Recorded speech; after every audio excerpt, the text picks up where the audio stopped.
Hit the damn button. The record button is hit. We had a pre-show. Goodness gracious, kids. Oh my God. Boy. Go ahead, Jamie. I feel like in like 5 years time, when we actually have a steady audience, that is something that we put on the pre-show, and we put that up against the paywall. If you really want the hot goss, then you need to pay, because that's some serious shit that went on. In your day. Yeah. Holy fuck.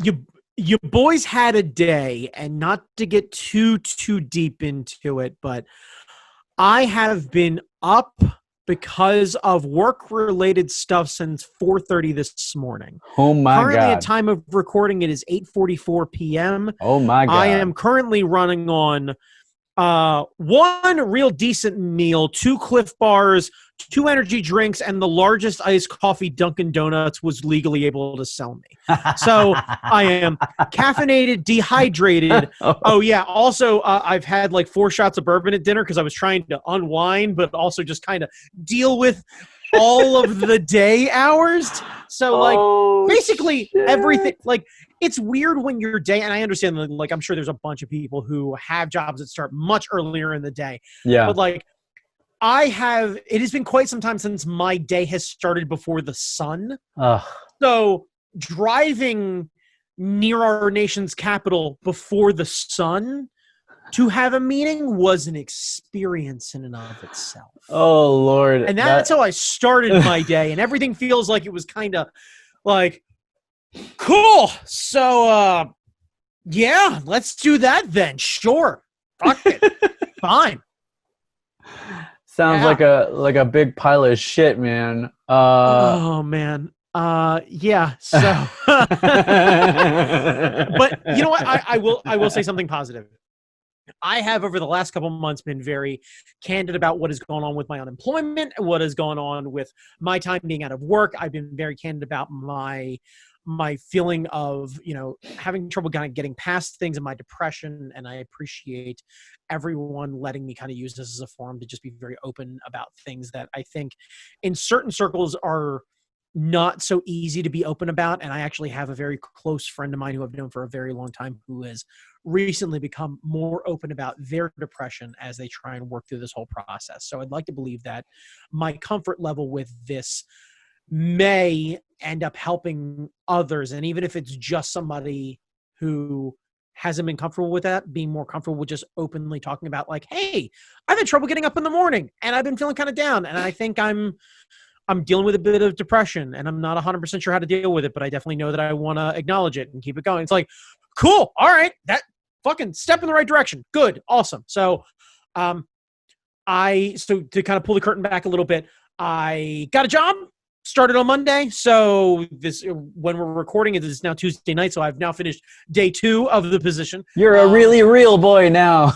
I'm a really real boy now. Where I am, if anyone's curious about it, we are doing our best to social distance. We are doing our best to make sure that we are maintaining protocol. There is hand sanitizer everywhere, and everyone is mandatory to wear masks. And, like, there's a very real sort of, like, we have to do this because it's a warehouse environment and there is a need for what we are doing. But at the very least, I can let people know that for my own sake, while I feel slightly uncomfortable being back in the workforce, given that the pandemic hasn't gone anywhere, and I remind everyone, especially people who are vacationing or going out and partying with friends or what have you, that the pandemic isn't over just because you're over it. So I think it's an important thing to remember here and kind of take away from everything. If you're over it, it's not over you. It's that clingy girlfriend that can't let go and will possibly murder you.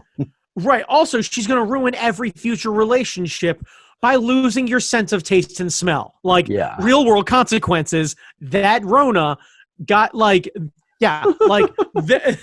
she don't play. Yeah. My Corona is going to end up my Corona. Yeah. Right. And I'm sure there has to be at least 20 hack DJs who have been playing a version of that somewhere. Ooh, my little shitty one. The shitty one. Fucking up my lungs. Corona.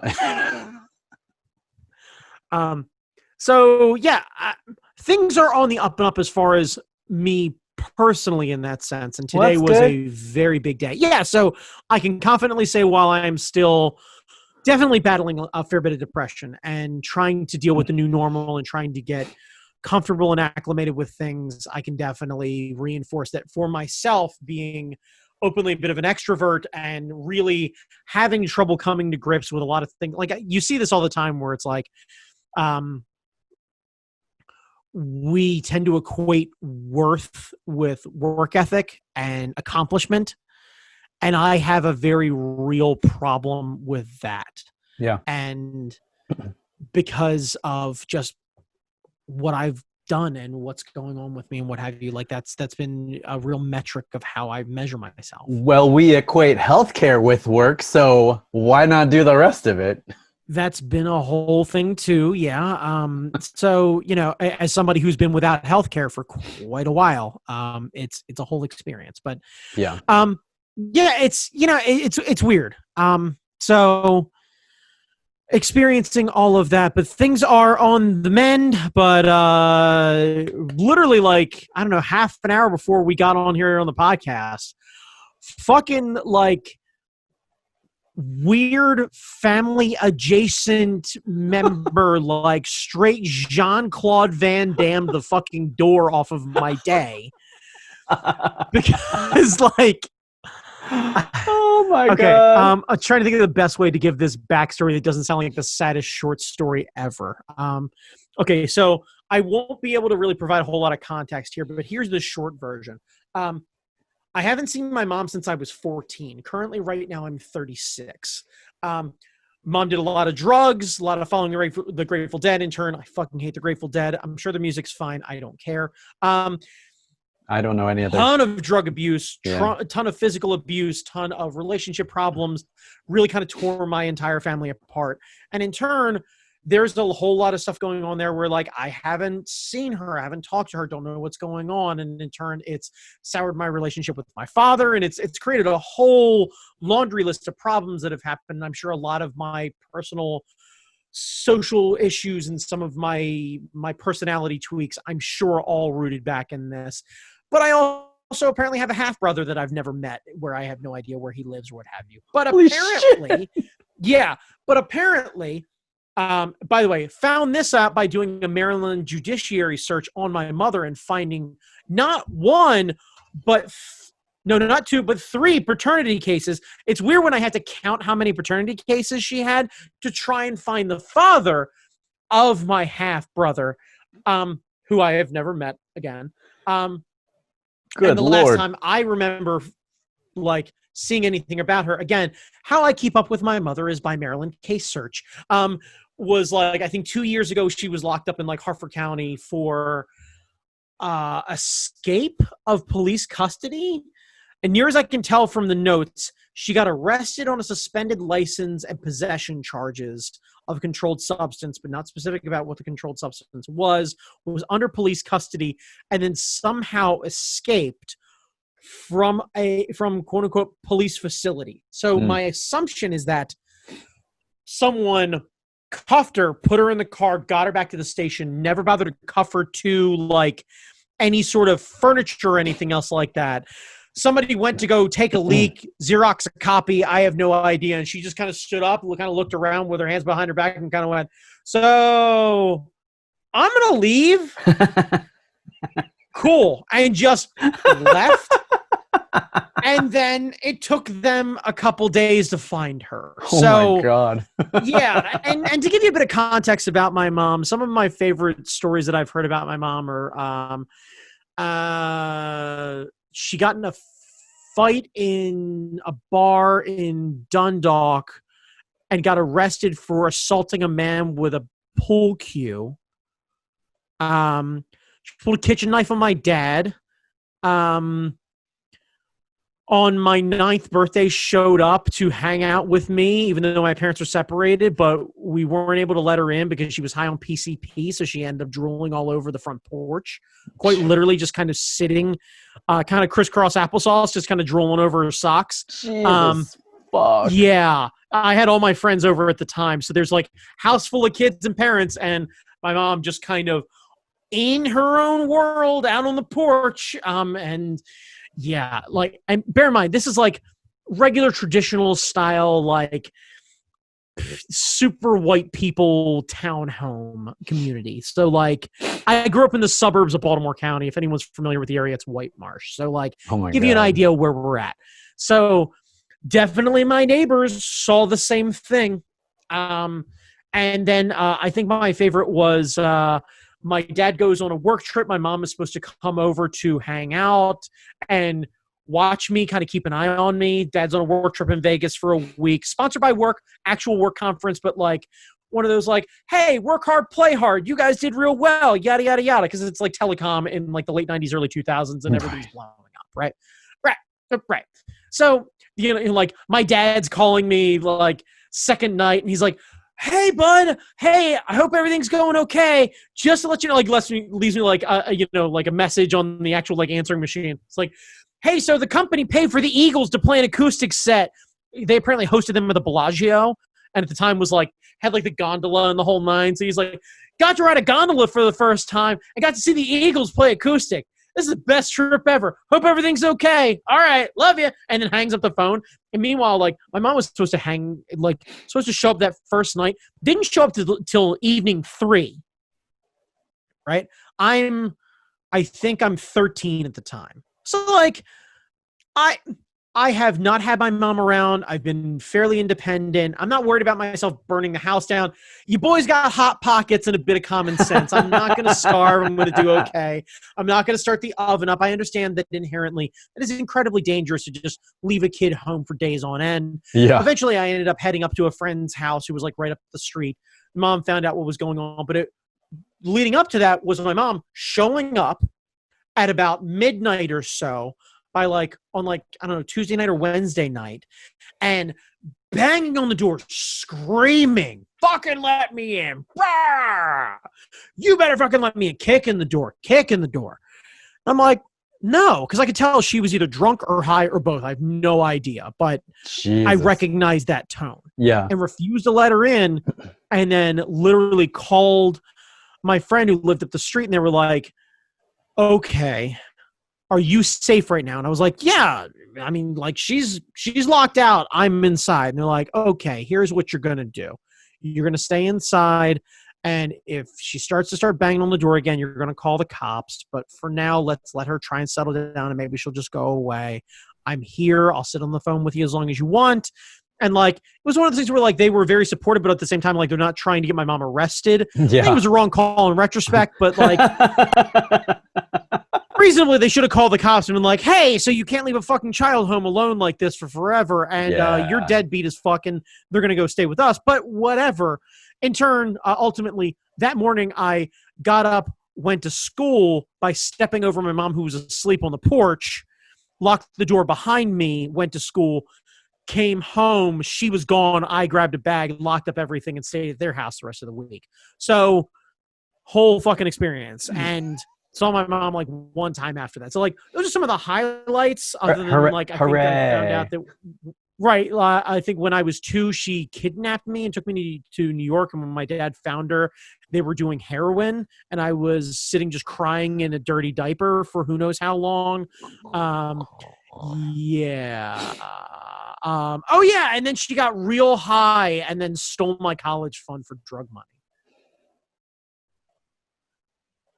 So, understandably, I think when I decided, you know what, I'm good, and I understand that there's an argument to be had that, like, at 14, I lack the perspective and understanding to really be able to make an educated decision about whether or not I should not be talking to my mother from that point forward.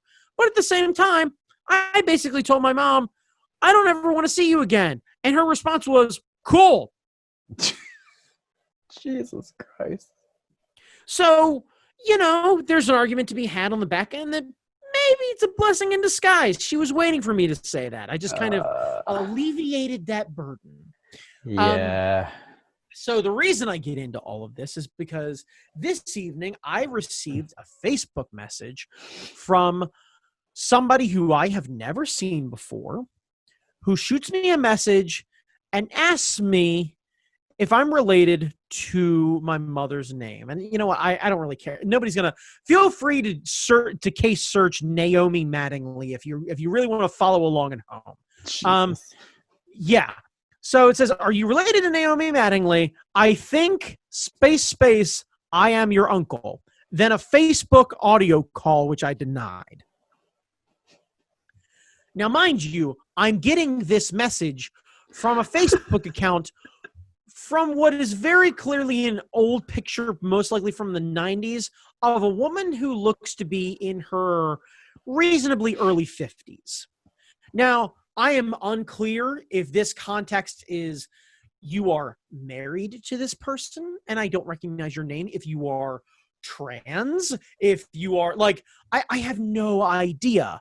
So I have there's no information. Here. Yeah. Right. Yeah. There's no context. And now is not the time for me to be like, yo, the fuck's up with your name? Who are you? Why? How? What? Why? Yeah. So to do my best, I'm like, I am her son. Respectively, I haven't spoken to her in 22 years.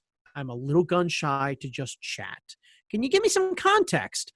I don't intend to sound rude. She's just kind of a sensitive topic. Like, I'm trying to give them the benefit of the doubt. Yeah. Like, look, man, cool. That's fine. So then I need a little more. Give me a little. This is where I start to suddenly feel weirdly better about the world. And like, I understand, but I'm glad to know I found the right person.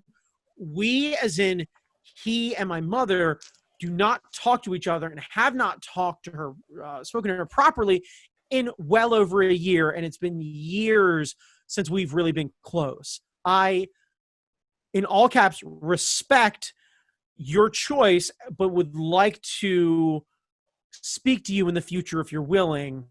I haven't seen you since you were 2 years old. So the short version of this is apparently Uncle JR, who I've never met, to the best of my understanding. Jim Ross? Is he? Is your Uncle Jim Ross, Brandon? Bruh. Bruh. Is it going to be a slobber knocker? Is he going to come in and go, Stone Cold! Stone Cold! Stone Cold! Now, get ready to feel like a shit. You know why you're going to feel like a shit? Why? Because JR mentioned that he's had 7 strokes. So his schedule is wide open to call him back.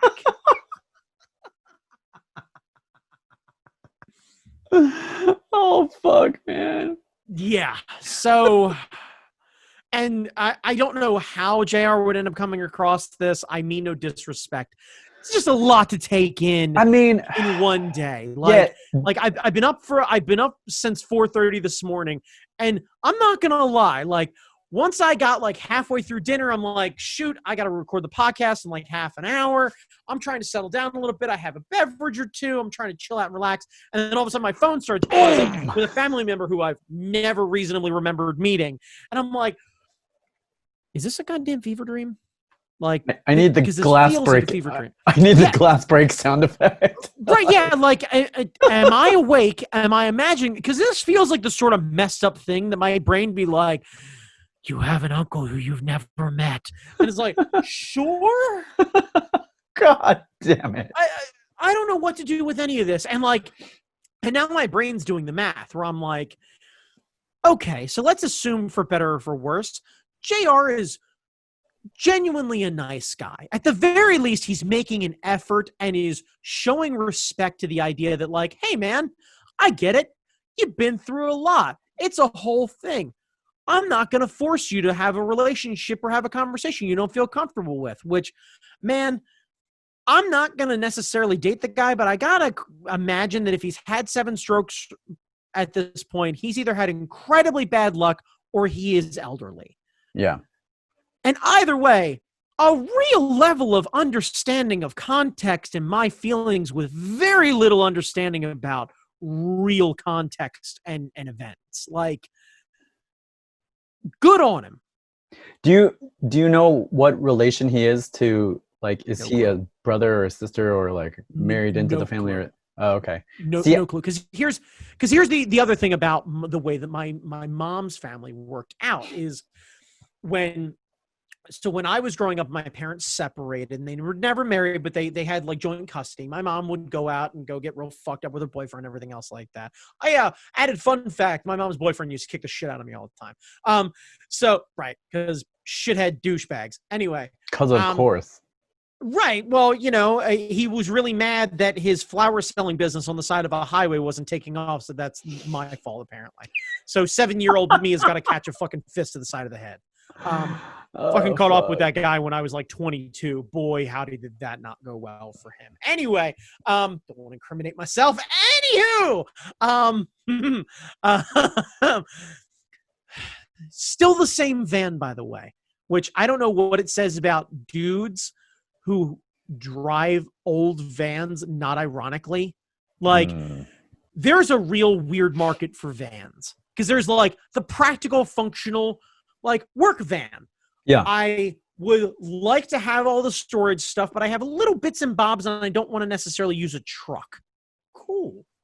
There's guys who buy a van, ironically, unironically, for the culture, for the camaraderie, for the design of it, of going like, I'd like to modify a car. I like a real 70s vibe. This is not necessarily like a Fast and the Furious sort of thing. I just kind of like the machines. Cool. There's a whole subculture, which, by the way, Jamie, I think you would absolutely love, of Japanese guys in Japan taking old Dodge vans, Ram vans, and racing them, called Dajoban. And they're I've seen that shit. Fun, and it's rad, and it's also making it stateside. It's super big in Southern California. Oh, that's awesome. Awesome subset. There's a whole like set of Vice articles about van subculture, what have you. Cool. There is a group of people out there who either have not been able to let go of their old like grass, gas, or ass nobody rides for free mentality, or just, I like the idea, like unironically, like I got a place to crash, right? And I got an old lady, but like every so often, like I'm on the road and I want to be able to like, like bust one out or like take a nap or something like that. And like a van's real functional, you know what I mean? Yeah. And still having the same van for 25 years, not ironically, not out of love, but more or less out of necessity and just a lack of effort to replace it. That guy fell in the latter camp and was every bit the awful human you could imagine. Hooray. Right. Okay. So anyway, so my mom's family was like real weird sort of thing where like mom growing up, grandmother had a whole series of abuse and drug abuse problems and what have you. It's definitely like generational. Yeah. Fuck. Right. Was married to a guy who was a submarine captain in Vietnam. His name is actually on the Vietnam War Memorial. He passed in the war. So, I thank him for his service. I appreciate him. Every time I try and get to the memorial, I make sure to take a point to do an etching of Leo Mattingly. And, I appreciate, even though I never got a chance to meet him or anything else like that, like, dude was trying to do the best with what he had. After he passed, my mom got real into drugs, sexually assaulted. There's a whole like history of really rough shit that happened that led my mom to a lot of her really questionable behavior as a mother and as a friend and what have you. So like, I don't want to make it seem like I'm just piling on her as like, she's a fucking shithead. Like there are factors that go right.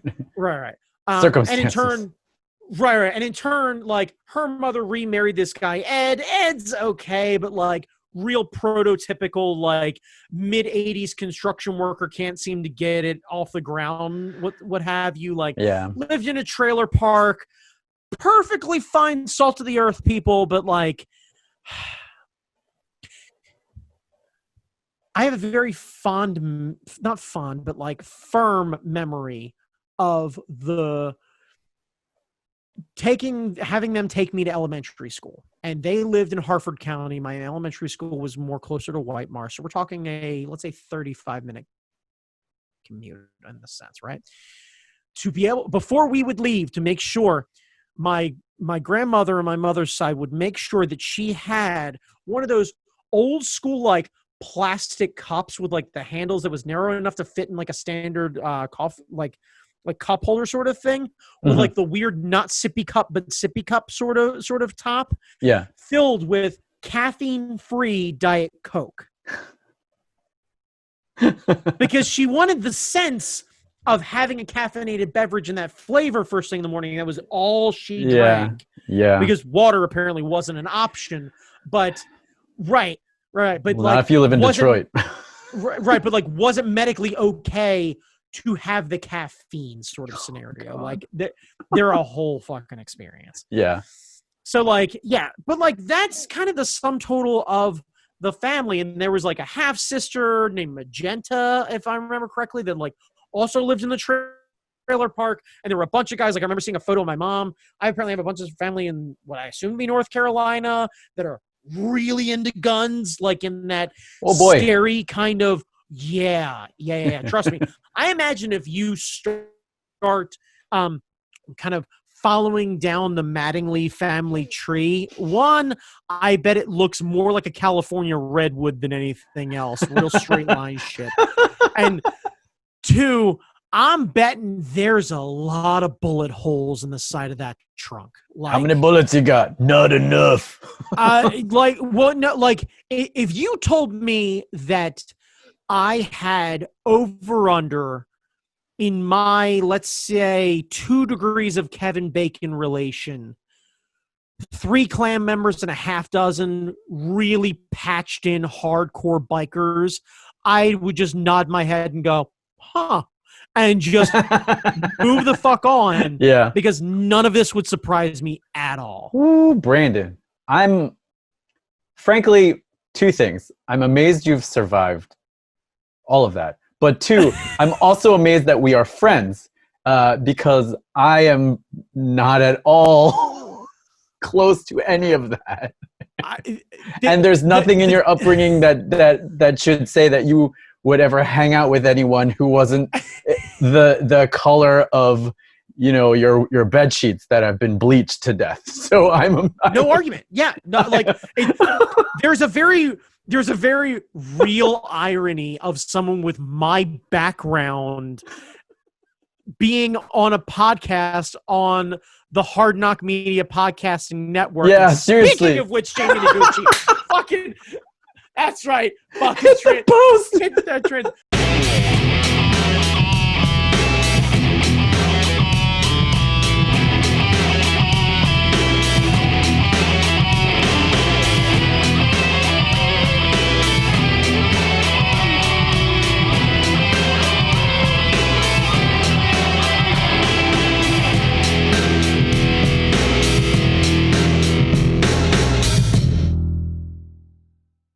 Ladies and gentlemen, boys and girls, children of all ages, and anyone in between, welcome one and all to the fucking Do-It-Cast, part of the Hard Knock Media Podcasting Network. That means NOC as in Nerds of Color. And if the last, what I assume to be, I don't know, 35 minutes of entrance have told us I am absolutely of no right to speak about, they let me in by their good graces alone, you can find them, us, and many other shows. Jamie Noguchi, at what website? hardknockmedia.com. That's NOC as in Nerds of Color. You can find all the other podcasts on the network. If you're into Batman, you should just go to wherever Keith is because he will talk about Batman no matter what podcast he's on, no matter where he is. If you see him on the street, if he's at a stoplight, if you just like side-eye him a little bit, he will talk your ear off about Batman. It doesn't matter which Batman. It doesn't matter if it's the 60s Batman. It doesn't matter if it's the Nolan Batman. It doesn't matter if it's the Tim Burton Batman. It doesn't matter if it's the Battison. He will talk about Batman because that man loves the Batman. I'm actually surprised he doesn't have a Batman podcast on the network of just him talking to all of his hot toys. Just talking to the hot toys Bruce Wayne. Talking to him. Just talking to him. And like doing both voices. Right, but I worry that that's either going to get really sad or really sexual real fast. So 45 points of articulation, you say? Yeah. Go on. Oh my God. Those hot toys, Brandon, are Yeah. Yes, they fucking are. glorious. Yes, they are. Fucking glorious. I am going Accurately named. I am going to figure out how to acquire one. Not buy one, Brandon Chalmers. Acquire one. Acquire one. I want to get to the point where people start sending me random shit, and I will find a Batman hot toy, and I will give it to the boss to thank him for allowing us to hang out on his to sully his network with our presence. No kidding. That is absolutely the definition of it. By the way, to double back, because I know I've jokingly talked about it before, but now that people have a reminder of the context, there is a very real part of me that wants to like 23andMe myself in the hopes that there is a drop of like non-Southern ass inbred blood in me. Like, yeah. Like I hope, if anything, what it really is the definition of like nurture versus nature. Yeah. In that sense, which hopefully that's the case, which is a weird thing. And I remind everyone again, it is incredibly important. And boy, howdy am I a fucking shining example of that. That if you are a parent, if you are thinking about becoming a parent, if you're a friend, if you've got somebody who you know, if there's a kid who you know who seems a little off or a little listless or what have you, boy howdy, those little conversations that you have, those little reminders, the little like, hey man, how's it going? Invite them over for dinner, because those kids will end up turning out to be hopefully A-okay because of you. I am only here sitting in this chair, owning my home, being a responsible adult, and trying to better myself and be a better part of the world and be as understanding as I can, because I had a ton of really great parents, none of which who were related to me, being kind enough to open their home to me. That shit matters. So I beg of you, if you have the opportunity, obviously COVID and yada, yada, yada. Yeah. If you have the opportunity to, you know, if you're kind enough to bring in a foster dog, also be kind enough to let your friend's buddy, you know, let your son's friend or whatever it is who seems like he doesn't really know what else to do and is a little awkward or whatever, that kid needs real family and real culture. Like, invite them in, take them places. If you physically have the ability, it's going to change their life. They're going to forever appreciate you. For sure. And I feel like nerd culture kind of is a good gateway drug to get you into all sorts of other random shit and expose you to things that like, because like just through the con circuit, man, we've seen a whole bunch of weird shit, and we've experienced a whole bunch of weird shit that you probably wouldn't have been exposed to growing up in Baltimore. Between the con circuit and art fight, I have definitely been forcefully exposed to a lot of things. Culturally, relationships wise, trying to think of the best way to like kind of it was a lot of culture shock. It was understanding relationships and sexuality and being open to other things and being open to other people, and just from a lack of genuine understanding. Like, there's a lot of reality of like, you can present me with a statement of going, hey, so trans rights. And I can be like, yeah, but at the same time, until you know someone who is trans and is willing to have that discussion, there's a lot of question marks there, and you're left with whatever information is provided out there. And sometimes you have a mentor who's like, hey, here's a person who's going to give you a very fair and realistic idea. And there are some people who are like, yeah, I want you to believe this, or I want you to believe this. And it's hard to fucking navigate. Yeah. So the idea of exposing myself to cultures that I was not necessarily raised with and trying to have as much of an open mind as possible has been a whole thing. Like, it's the amount of fucking growing I have done since I met you is neck breaking. Like, weird snacks and good food. That's the entry drug. Like, you're not wrong though, because like there was a very, like, I think maybe a year into Art Fight, I kind of set this tone where like you and I were clicking, but there was a lot of like, I'm not sure about this dude because he's a lot. And I think that's you at me, not me at you, because you're very comfortable in your own skin. And meanwhile, I'm like, I just want this guy to fucking like me. But like, realizing that what I really needed to do was just both feet in the deep end and like, cool, So when you'd be like, hey, we're going to go eat, yada, yada, yada. Cool, I've never had it. Let's go. And just no matter what the hell it was, you taught me how to use chopsticks for the first time. Oh, yeah. we went to the sushi place, and you're like, yeah, what do you want? And I ordered like a bento box or something like that. And I was like, hey, can I get a fork? And you looked at me and you went, no forks. And you just slapped the chopsticks in front of me, and you were like, work it out. And like, I looked at you like, fuck you, seriously? Use them or you don't eat. Right. Yeah, like you can sit here with a group of your peers, all of them know how to use chopsticks, and or you can be an adult, ask some friends, and try and figure it out. But I'm not gonna let you be that dopey white boy, like fucking use the chopsticks. I don't even remember that, but I'm pretty sure I would have done that. It was like we went to like, God, I forget what the hell it was. I think it was like a Katsucon or something like that. Like, we were near Rolls and Rice. And, okay. Yeah, and it was just like we walked to go get food, and you're like, hey, you want to do sushi? And I was like, yeah, I don't have a ton of experience with it. And you were like, you're fine, you can get a bento box. And I was like, all right, cool. So like, I ordered a bento box, and I was like, cool, rice and chicken and tempura and a couple pieces of sushi. And I was like, I can totally handle this. And it's that sudden realization of like, no, there's like teriyaki chicken here. You cannot be a caveman. I mean, technically speaking, I guess I could have taken the rice and like, I shouldn't be a caveman in that sense. Like, there are utensils here. Well, sushi, like old school, like they used to just eat it with their hands. So, I mean, that is the way. That is the way. Like, yeah, please understand. That's why I am not such a Luddite at this point that I don't understand that like sushi can and most likely in certain aspects should be eaten with your hands. Yeah. But like knowing how to use chopsticks is a real tool that socially becomes way easier when you're at other places. Like you did me a huge favor where I became immediately like, oh, okay, this is easy. I ended up teaching 4 other people how to fucking use chopsticks after. Like this is the definition of you and I when we were talking on the podcast of like that like Sherpa into other culture. As silly and stereotypical as the thought process is of like chopsticks being other culture, you 100% open me up to being like, this is a thing you don't understand. This is how you use them. Start digging in, and then going to another place, and me doing the exact same thing you did of going, no, you don't get a fork. Come on, here.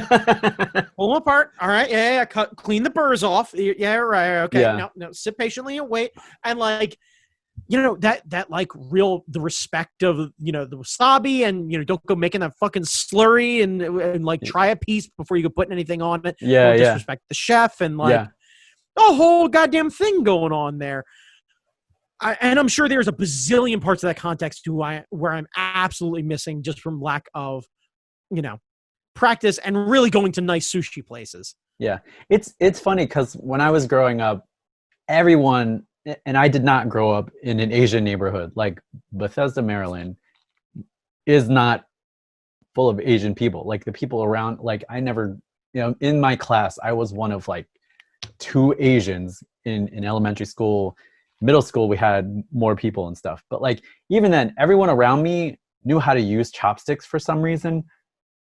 I have no idea why. Like all the white people I used to hang out with knew how to use chopsticks. So like the thought that people didn't know how to use chopsticks was a foreign idea to me until I got into college and I met people that didn't know how to use chopsticks. And I was like, aha, people have different experiences.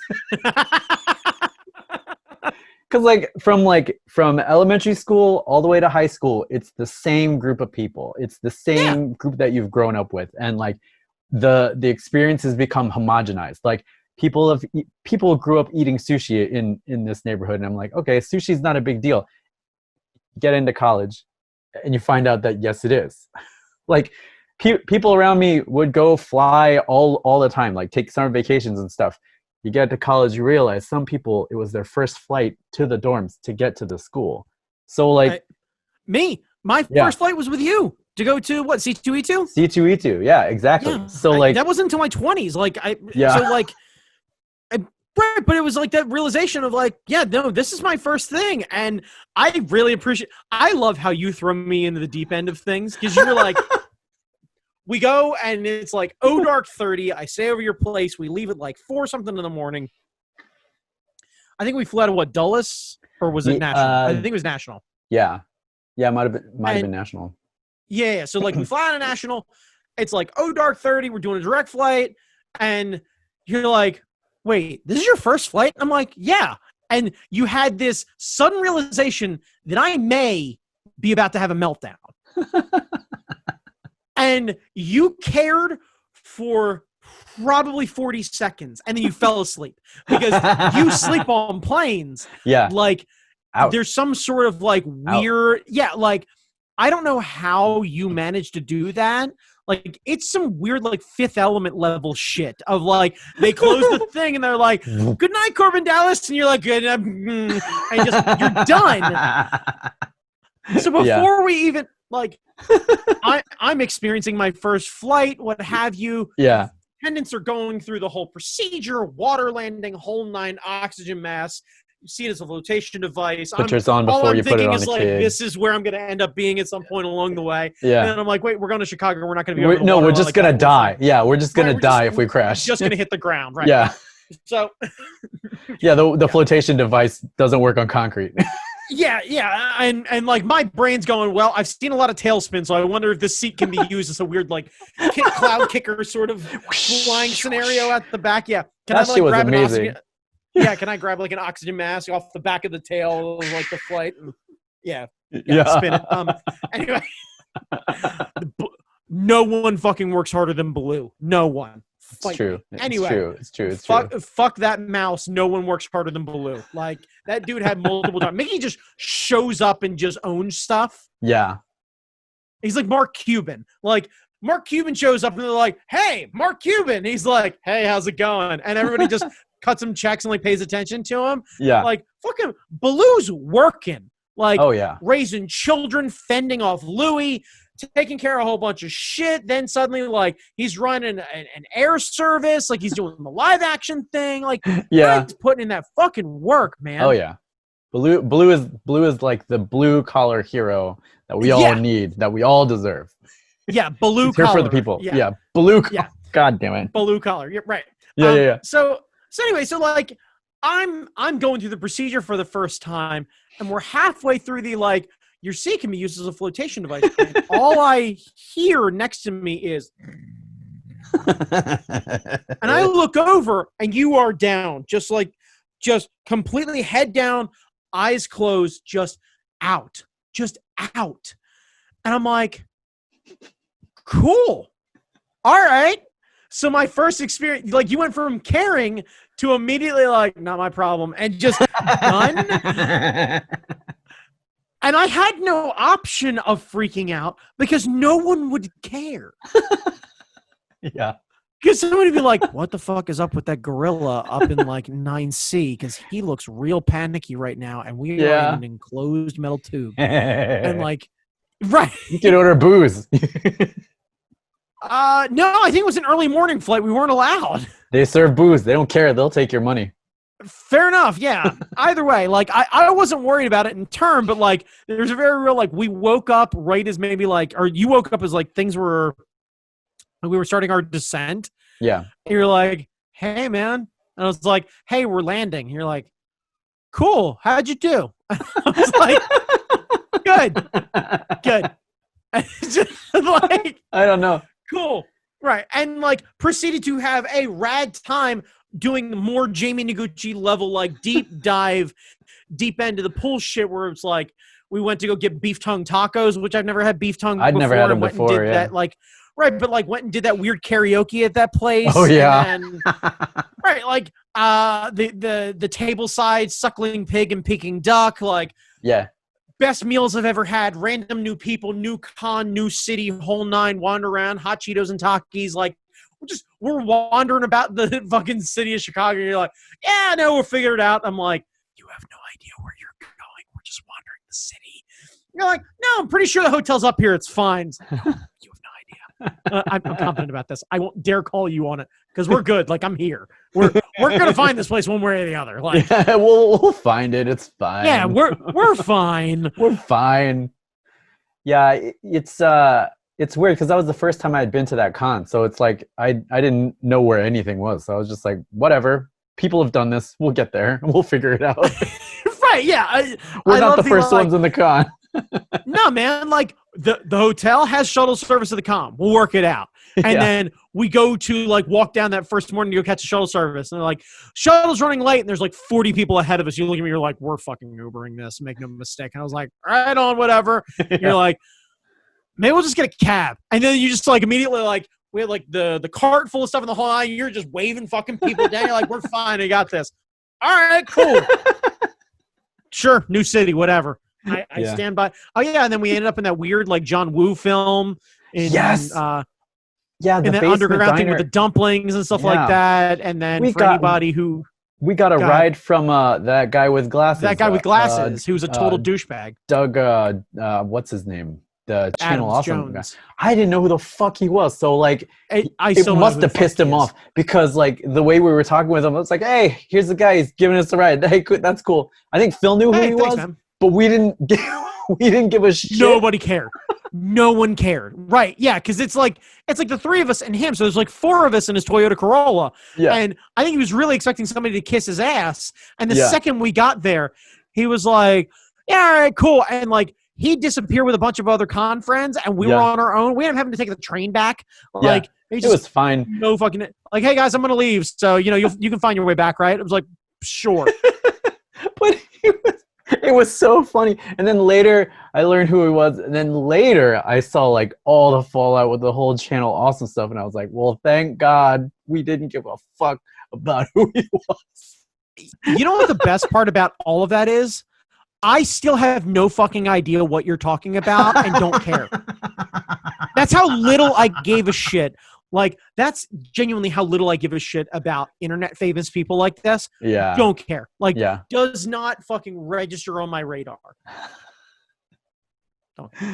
Oh, man. All I know is a lot of people were real fucking stoked about him when we'd see him at every con. Yeah. And I could not figure out why. Blandest motherfucker, too. Because he was standing in line to get, like, the boring-ass chicken teriyaki.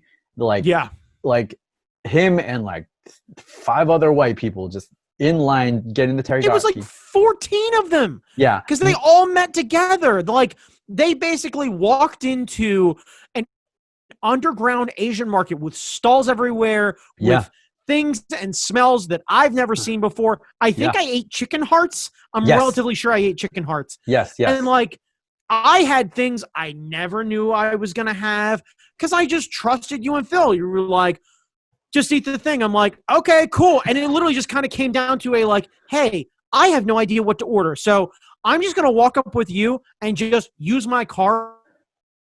So let's just family style this, and I'll just pay for one of the things. Everybody cool with that? It was great. Like, it was so good. Like, it was so good. Oh, those goddamn lamb and coriander dumplings. Yeah. Fuck you. Yeah. Oh God. So good. And we gave Doug and his friends some food because they were still waiting in line. They hadn't gotten their stuff for that. I was like, hey, we got some extra. Because they were all food.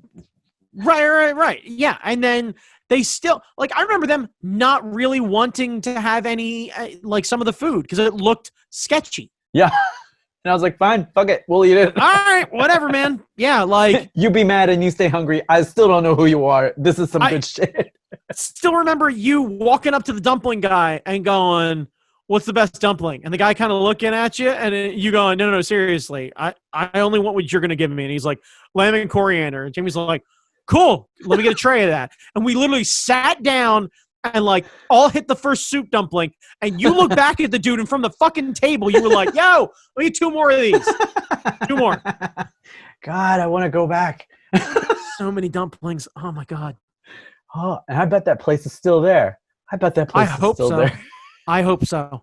I hope it's still there, or they move locations to a much more lucrative area, assuming they weren't making that much in that weird underground market. But I don't know if like Saturday evening is a big night for them, but like the place was empty. It was fucking weird. Yeah, well, it was close to closing time because we got there at like 9, I believe. Was it? Like, maybe you're right. Because they were open till like 1 or some shit. So it was like a transition time. We were there like right before the midnight drunk crowd shows up. Yeah, that's true. Yeah, because there were a bunch of like karaoke bars and stuff like that around there. Yeah. God, man, I miss going to places. And I feel like with the book coming out this year, we would have ended up at C2E2 in some fashion. and I could have muscled my way in somewhere, and I don't know. And then we could have hung out with like there's more places to check out because Lauren, Audrey's sister, lives out there, and she loves food, and she will try any fucking thing. So like she has a map of stuff, and it's just she, like, I'm sure I've told this story on the podcast before, but she was the one who drug us to go get beef tongue tacos, where we walked to their, like, we took like a lift or something like that to their place, and then walked through little Ukraine to a weird, like, nondescript Mexican joint where they serve beef tongue tacos. I swear to God, I found a tooth in my tacos, and I took it out and then continued to eat. And then you, after being goaded into it by the rest of us, after a guy decided to do what I can only describe as a heavy accented version of Michael Jackson's Billie Jean. Oh no. Decided to then, because they were trying, like, they were doing a lot of karaoke. It was all in Spanish, and none of us knew what the fuck was going on. Yeah. And like, none of us were interested. And I swear we were like the only clients in there, because it was like the owners, the staff, and us, and there were like 6 of us or something like that in there. Mm-hmm. And then we're like sitting there joking around, and we're ordering a bunch of food, and we're trying to be, like, we're trying to be really good and appreciative of what have you. And like, we're trying to make eye contact with the guy, because like, he's clearly trying, but like, also like, please don't, we're not interested. Yeah. And then he started with the Michael Jackson tunes, and like, all I hear is this like very heavy accented, gonna make a change. And I'm like, no.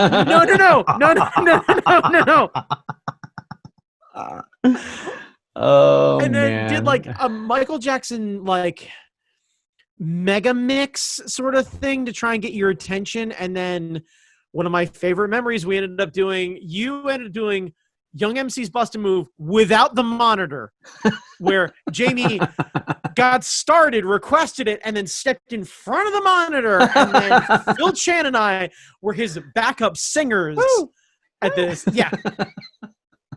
And without missing a goddamn beat.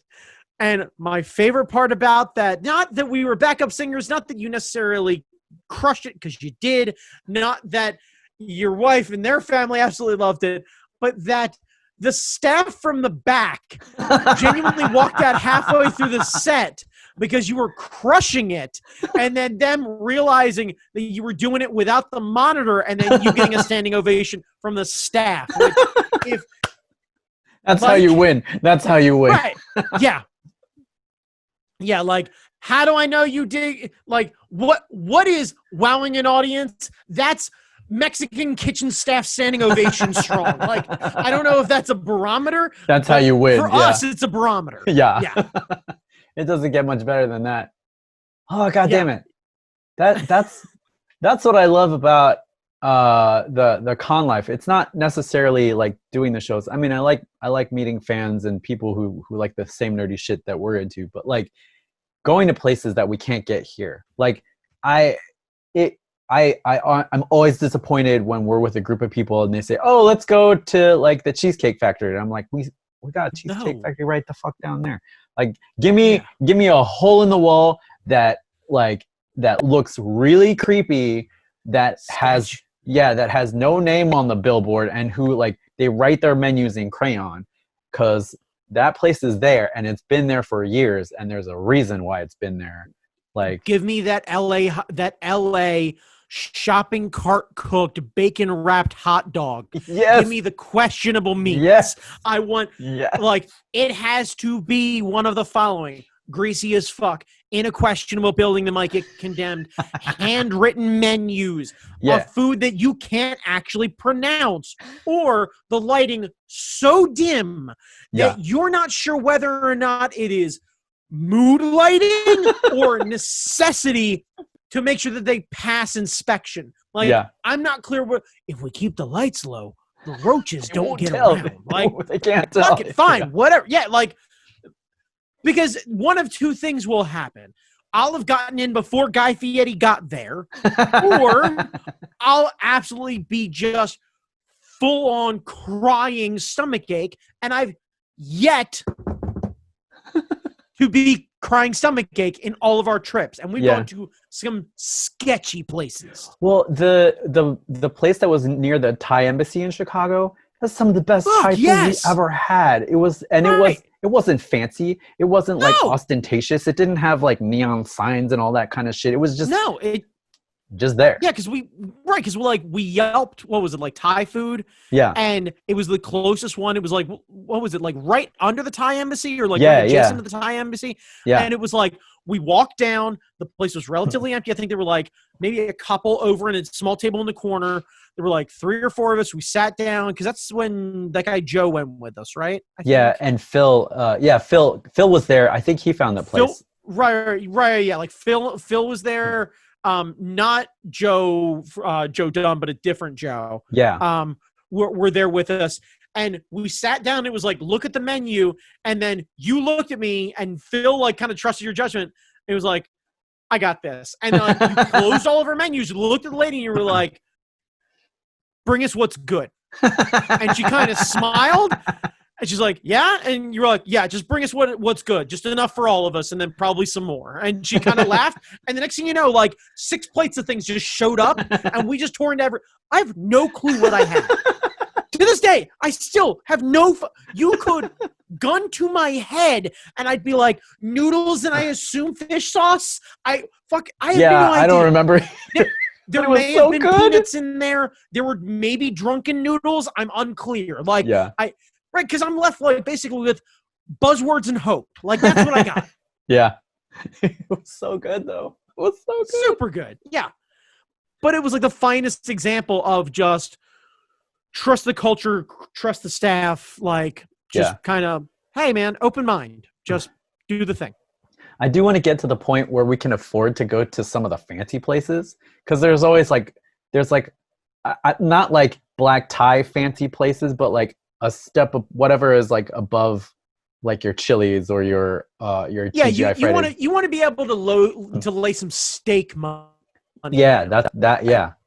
Like not quite Capital Grill money, but like if you could blow, let's say, I want to get a beverage, we want to get a nice appetizer, we both want to get some meals or whatever it is, and we'd like to be able to blow reasonably $200 on a nice fucking dinner. Yeah, that would be cool. That would be cool. Like that sort of like, man, we don't need these like foie gras fries or something like that, but where the fuck else are we going to get them? Yeah, me and a couple of friends did that when we were still in college, because that's what you do when you're still in college.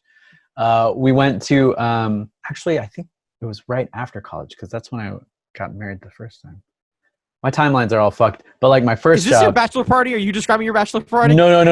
Okay. But like me and a couple of friends, after we graduated, we were still living and working around the college.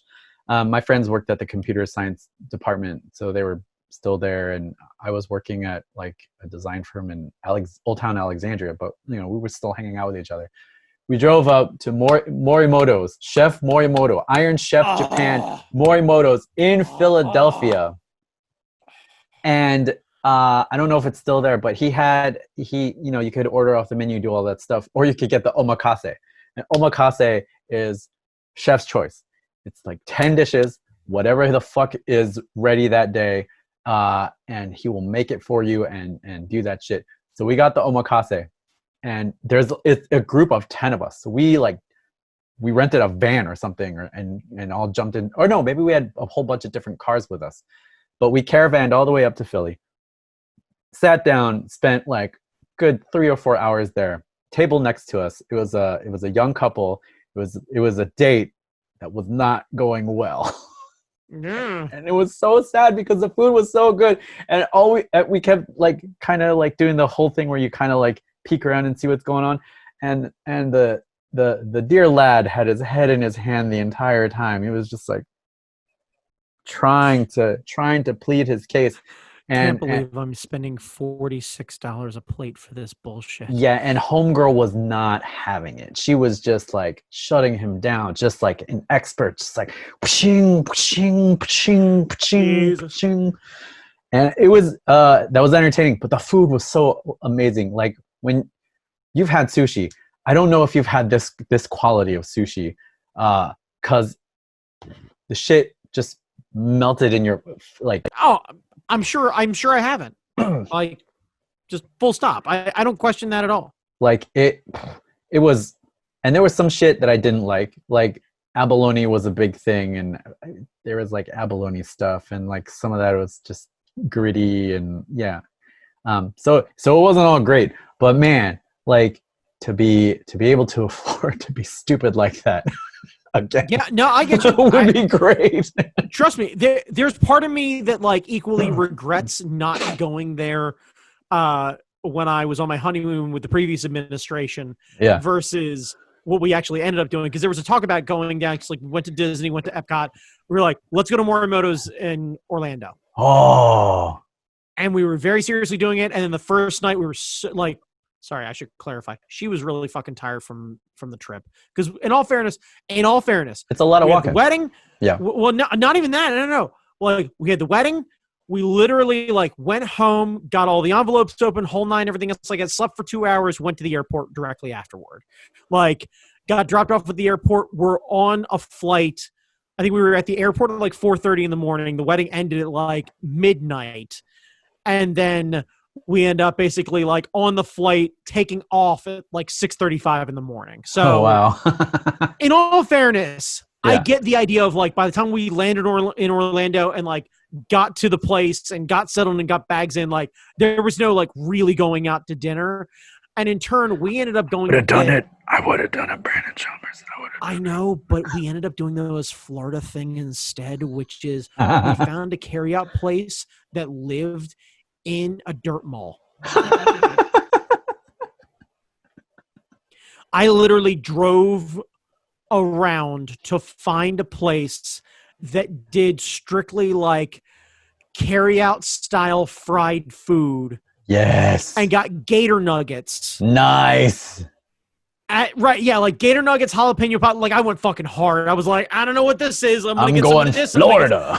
What was funny? Like I called and I was like, yeah, man, let me get one of these and one of these. The guy was like, you having a party? And I was like, honestly? And he goes, yeah. And I said, no, I'm from Baltimore. I've never had your food and everything looks interesting, so I want to try a bit of it. And he's like, man, I got you. You're all right.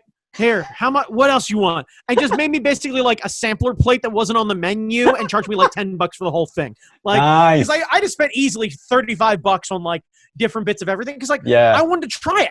I don't know what a Creole onion ring tastes like. I assume it's like a regular onion ring, just spicy. But fuck if I know. I want to try it. And so like, it was like, want to try a bit of everything. And I was like, of those things, what are like some of your best sellers? He's like, why don't you get some of these? And some of these is like full orders. Those are super good. And I was like, right on. And I was like, okay, let me get one of these. Right. And like, the guy was like, you know where we are? And I was like, nah, I got GPS. I can find it. He's like, man, okay. But we're in like the back. And there's going to be like a sign, but it's not real big. So just keep an eye out. All right. We're in the back. You get lost. My favorite thing, you get lost, call me. Which you're running a restaurant. Like, I got time. Out of towners coming in. He wants my food. I got time. I will answer the phone. Now, bear this in mind. I am being treated rather well by this. I'm staying in a timeshare. The place that we have is like a 2-bedroom full condo sort of scenario. We've got a nice place. You know, like I rented a car. We're able to be mobile. We're able to go out and do what have you. Like I'm feeling bougie. We got cash. We got money to blow. I'm like, fuck it. I don't care. Cool. We spent $50 on takeout. Fuck it. What do I care? Yeah. So we go to this place. I, of course, almost get lost. Find the little sign. It's an 8.5 by 11 piece of paper in one of those plastic sleeves, but it's been rained on, so it's a little faded. And it is staple gunned to a piece of cardboard that is then duct taped to like a lamppost thing and then stuck in the grass on the second half of building C of the dirt mall. Oh, man. Building C. C, as in there are buildings A and buildings B before you get to building C to then go walk in there for us to find basically a dirt mall that was more or less closed at this point, except for this guy, which apparently stayed open for us to do this order because he was apparently closing up And he's like, yeah, man, the rest of them are closed. I told him I lock it behind. I knew you were coming. Oh, And I was shit. like, thanks, man. That's He's dope. like, why not? Right. Like, fucking nicest guy. And he was like, well, I mean, I knew you weren't going to get what I got anywhere else, so why not? And I was like, Fuck all yeah. right. So somewhere along yeah. the way in Florida, I don't know if the restaurant's still open, but there is a raving great review by me on Yelp of the Gator Nuggets. I can tell you that right now. Like, Oh, that's I so immediately, great. like, drunkenly in the condo, like halfway through Gator Nuggets. Fuck yeah. Just greasy typing on my laptop, like, these shits are the best things I've ever had. This is the fucking best. Oh, that's awesome. That's so cool. Yeah, like, I swear I ended up writing like Van Halen in all caps for no fucking reason in the middle of that review. Like, I was thinking, yeah, oh yeah, yeah. Like, man, have you ever like bit into something and then heard Van Halen's Unchained just start popping off in your head? Because like that's what's happening right now, and I am literally bite two into Gator Nugget 2, and I am halfway through. Right, I am halfway through Van Halen's greatest hits right now. The first nugget was just eruption. It took easily 2 minutes and 14 seconds to get through. Yeah. But like, was it better than Morimoto's? I don't think so. But at the same time, but yeah, I gotta believe that this guy put more effort into it than anyone at Morimoto's would have. Yeah. Like, that guy's craft with a deep fryer is equal to a sushi chef. Like, that what that guy does with oil is just chef kiss. Yeah, I would love to see. I love both kinds. I love like the middling high end and like the dirt cheap bullshit stuff.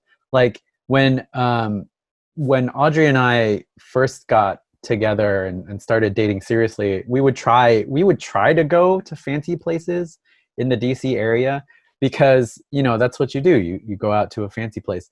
And in the DC area, if you don't look like you have money, they treat you like shit. And I go to places dressed like I'm dressed.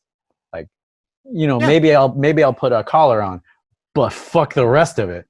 And like, you know, Audrey's folks went to this fancy place in Old Town Alexandria, rave reviews. They gave her some nice stuff, and we were like, okay, well, let's check that place out. Fucking ignored us the entire fucking night. Ugh. And I was like, bitch, my money's green too. And I was like, so we went down the street to the fish and chip shop, Eamon's, where they treat you good. They give you some fish, they give you some chips, and you're on your way. Greasy as fuck, so fucking good. And like, man, so I don't know. I like both. I like the dirt cheap. I like the good high end. So. You won't catch any argument from me. You know this. Yeah, that's what I miss about the con circuit. Making money is good too, but like making money's nice, but let's not pretend. A lot of our experience with cons has been much like Art Fight in a lot of ways at the time. It was a great excuse to hang out with your friends for a weekend in an enclosed space. It's like, what are you guys doing? Whatever. Not be like, boys weekend, we're going to go out drinking. We're going to get into some fun. We're going to hit a titty bar. It's going to be awesome. Like, none of that shit. It's like, so what are you boys doing? Well, we have to drive to Connecticut, go and check into a hotel at like Dark 30. We might stop off at the Turnpike because they got a Nathan's Hot Dogs there. Yeah. I do love me a Nathan's hot dog. I love me a shit hot dog on the road. Forget the shit hot dogs. It's about two things: those corn dog nuggets and that itty bitty fork that you can get them crinkle cut fries with. That little red fork's a fucking game changer. Yeah. Oh, that French fry fork is a game changer. That's a good. Right now. See, we need to when there is a vaccine, we need to road trip. We have to book a place in Connecticut. Go see an NEW show, and then come back down and stop on all the shit places that we used to stop by. Yeah. I mean, it makes sense. I don't even know if half of these places are going to be open anymore. I'm trying to remember the name of the fucking bar we used to go to all the time. I remember the beer was Uh, Naughty Nurse, but I don't oh remember the name of yeah, the place. God, it's not the General Lee because the General Lee was a karaoke bar in Arlington. It was the. I don't know. It's not the Grog and Tankard because that's a shit bar in Georgetown that we played. God, I don't know. I forgot where I that don't place remember the is. name of it. I'm sure if I look up the beer, it'll probably still pop up. But yeah, like I remember being connected to a hotel and what have you. But like, I remember some of our finest Connecticut moments there. That's the hotel where, or that's the bar where I beat Adam Warrock in basketball, which should not be a sentence. Yeah. Yeah. God. Take that nerdcore hip hop superstar Adam Warrock. I beat Retired. you in retired. Apologies. Look, here's what I know. Guys like me should not be out shooting you. That's true. Like, yeah. Because I remember the look on his face because he challenged me. He was like, yo, B, you want to go? And I was like, yeah, man. And he must have confidently either been like, this dude's cool enough that he's not going to rub it in, which frankly, spend 5 minutes with me. There's a better than average chance if I win, I'm a fucking gloat. Make no mistake about it. Or he thought most likely he's going to kick my ass at basketball. And nah, man, like, you boy can't fade away threes like no tipping Pippin, but I can play some fucking arcade basketball. Like, make no mistake. Yeah. God. I miss going on the road. Yeah. I miss hanging out with people. It's such a loaded sentence. Yeah. I miss people. Maybe some people I don't miss. There's a lot of people I don't miss. A whole lot of people I don't miss. But like, I think I mean that's what I love about San Diego is all the random shit that happens at San Diego. It's like it's concentrated bullshit, and then like hanging out in the area and seeing all sorts of stuff. I don't know, man. But yeah, I'm not gonna feel confident in any of that shit until vaccine. So. No, I get it. I think there's a very real difference in between, a social distance backyard barbecue sort of scenario and what have you, and going to cons or concerts or anything else like that. Like, I definitely get it. There's a very real sort of thing, and now we bring it full circle as the reminder of the pandemic isn't over just because you're over it. Yeah. You might not care, but the pandemic cares about you. It wants to get inside you and spread. Yeah. Just as a reminder, by the way, if you happen to be helping out someone with a project or what have you, and there are multiple people in an enclosed space, and everyone else is wearing a mask, and you decide that you're not going to wear a mask because you, quote unquote, don't feel like it, you are forcing me to not call you an asshole. And it's a difficult call to make. I'm proud of myself because it didn't. Yeah. But just as a point here, as we get further into this pandemic, read the room. It's also like the very least. No one's asking you to like make an actual sacrifice. It's just putting something on your fucking mouth. It's the very least you can do. The very least. No, I understand that, and that is very fair. But what I'm getting at though is it's not even involving the very least, because the very least may also contradict what you quote unquote believe. But in a room full of other people, read the room. Yeah. You and I both know in most scenarios, especially locally around here, given the government mandate by the governor of Maryland, that you are going to own a mask. You're going to take it with you places. So this way, if you need to go into an establishment, you have a face covering, whether you think it's silly or not, whether you believe in it or not, or whatever it is. And in that case, I ask of you, read the fucking room. Yeah. If you don't read the room, if you don't believe in it, oh my God, the virus believes in you. It's coming Jamie, for you. Believe me, God, I understand this. You understand this, but I have neither the time nor the patience to fucking fight with you at that point. So all I'm I'm asking you to do at that point are really two things. Keep your fucking opinion to yourself, because that's what I ended up doing. So I'm paying you the same courtesy you should be paying me. And two, read the room. If everyone else is doing this because they all feel uncomfortable about what's going on, don't force us to be in this enclosed space with you while you work your shit out. Oh, God damn it. It's shitty. It's shitty. Oh, fuck. So, yeah. Like, it's been a long couple days. Your boy's been a little crispy. Like, things have been getting better, but your boy's been a little crispy. Yeah. Yeah. Yeah. Yeah. Hooray. So anyway, well, are no, we good? That's it. That's it. That's what I figured. That's all we got. Like, there's sorry for hijacking the fucking podcast. Fuck it. That's what it's for. It's you know why we started this. Yeah, as an excuse to hang out with each other. Yeah, exactly. So that's why we actually spend time hanging out with each other. Like that's all this is. Especially now, because like we can't actually hang out with each other. Like I know. I want to watch SummerSlam because I haven't watched it yet, and I've heard things, and I do that. I kind of want. I don't know if you have time this weekend, but I want to figure out how we can do a live commentary so we record the audio, and we can still watch it over here. I'm going to work on this. I'm going to figure out how we can do this. And then we're going to do... Well, I think reasonably we could do an audio version of that where maybe you send me the file. I have a pretty big monitor here. I've got a TV as my monitor on my desk. So I've got a 32-inch television directly in front of me. I've got enough viewing space to put it on here. So you send it to me. Reasonably, I can stick it on a thumb drive. I can plug it in here. So we've got the streaming purposes of it.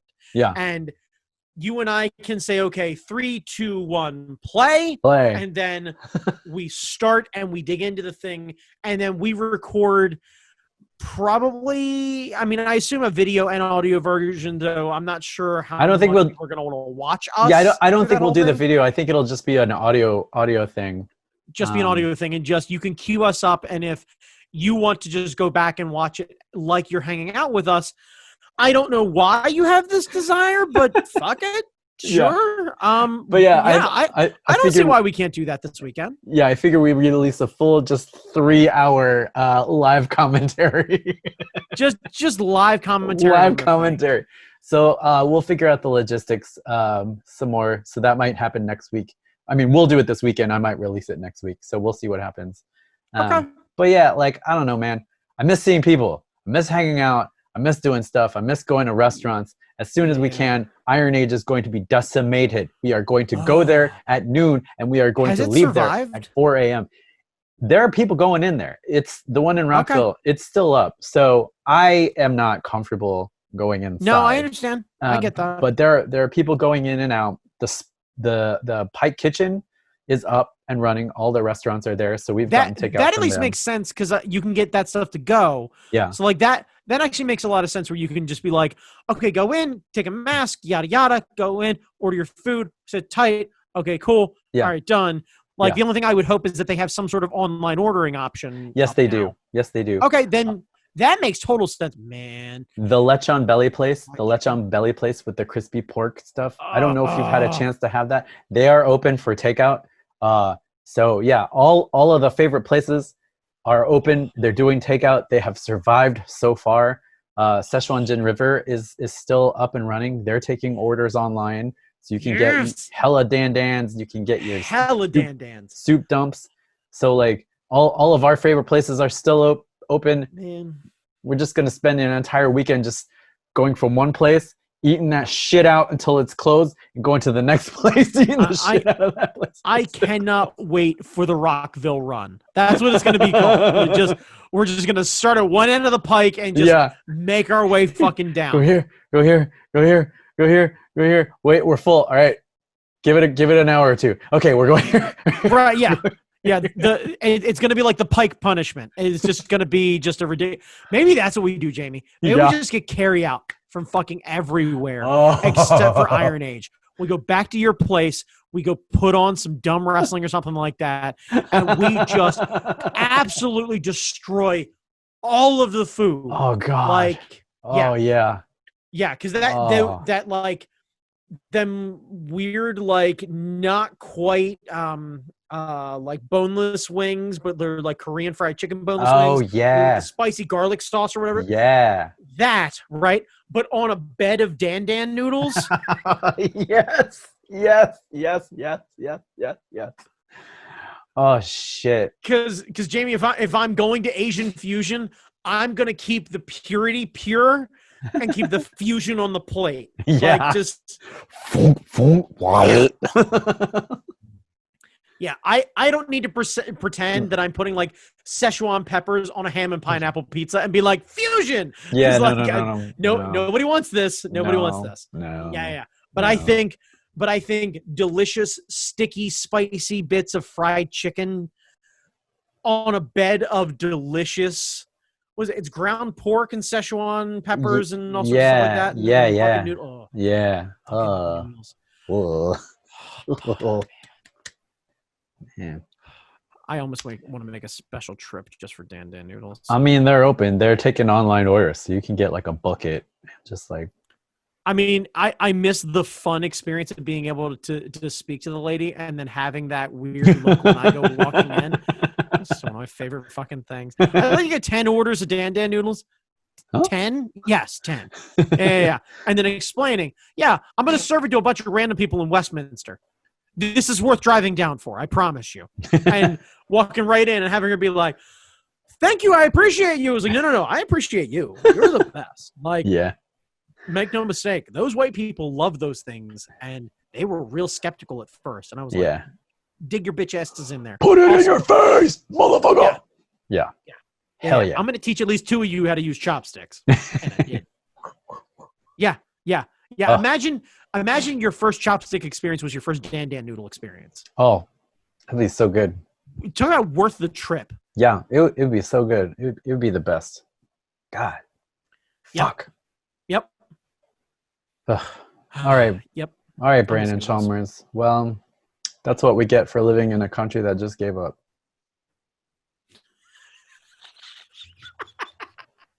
How'd you deal with Corona? We gave up. That's what it's going to say. That's what the chapter is going to be in Hazel's history book. When she's in high school, it comes to 2020. It'll be just say is America gave up. And that's the end of the chapter. And she'll be like, I don't remember what it was like, Daddy. And I was like, that's good. Because we, in all fairness, gave up. I think what it would be is the coronavirus, arrogance through ignorance. Yeah. All of that. You remember Idiocy? Well, it was worse than that. I hate everything. All right, Brandon Chalmers, where can people find you? You can find me on Instagram at that guy Chalmers.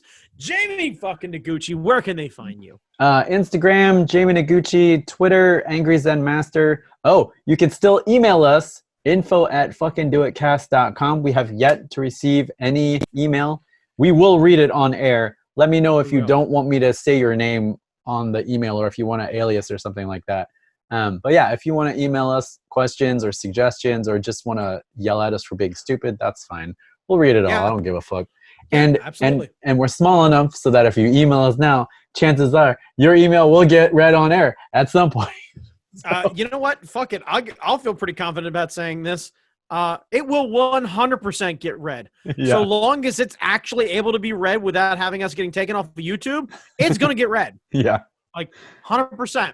Yeah. So stay safe, be kind to each other, and eat something good for us. Eat something good for us, whatever it is.